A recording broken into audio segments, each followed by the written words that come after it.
sometimes the way women judge other women didn't actually start with us. It was taught.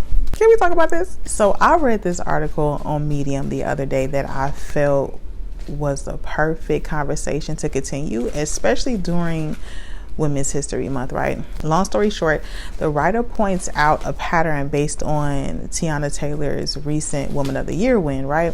She noticed that when Black women succeed, the celebration is often followed by scrutiny, right? So instead of simply honoring the talent, right, honoring the woman, people start questioning her. They start questioning the hype, the worthiness, and even the character of the woman being celebrated. Child, it's actually a really good article. I'm gonna make sure to link it below because she dives into a lot more things, but she's not wrong, y'all. And I personally didn't even know Teyana Taylor had won Woman of the Year. Like, what? That is so well deserved.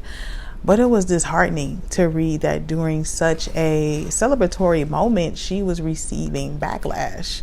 But I think this opens up like an opportunity for deeper conversation. I think we only get to like the surface level of these kind of things, but we don't talk about how a lot of the way women think, how we see ourselves, and how we see each other didn't actually start with us. Those ideals were shaped by systems that historically didn't center or celebrate women.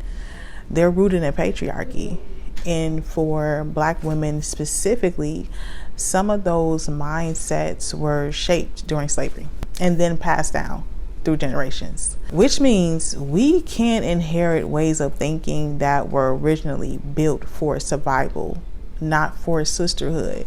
So women in general weren't meant to be center stage at some point in life, right? But Black women especially, we were set up to be even further behind in that area. So logically and emotionally, I think a lot of us are still catching up, learning how to really win, take up space, trust and support one another. That's why sometimes when we see another woman winning, we feel inadequate.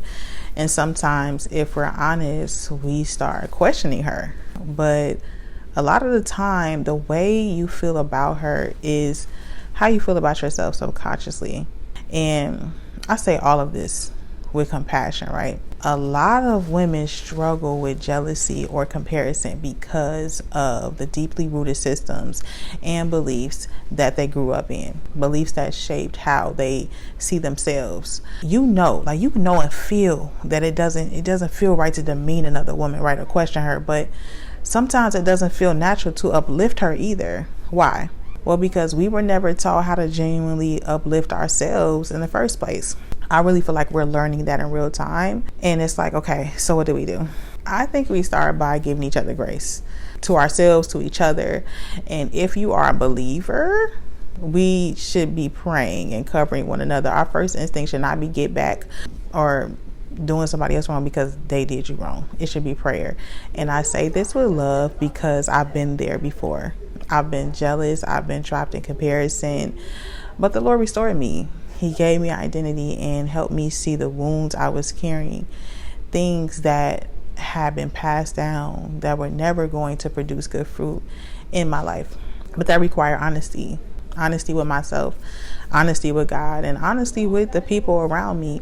What stays hidden in the dark never gets the chance to be healed.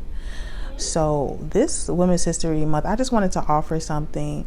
If you can genuinely celebrate another woman, cool, do that. Like, celebrate the women who came before us and making history now. But if you're not there yet, give yourself grace. Be honest with God. Be honest with someone you trust, because I really, really believe honest, compassionate conversations are how we start undoing what history built inside of us.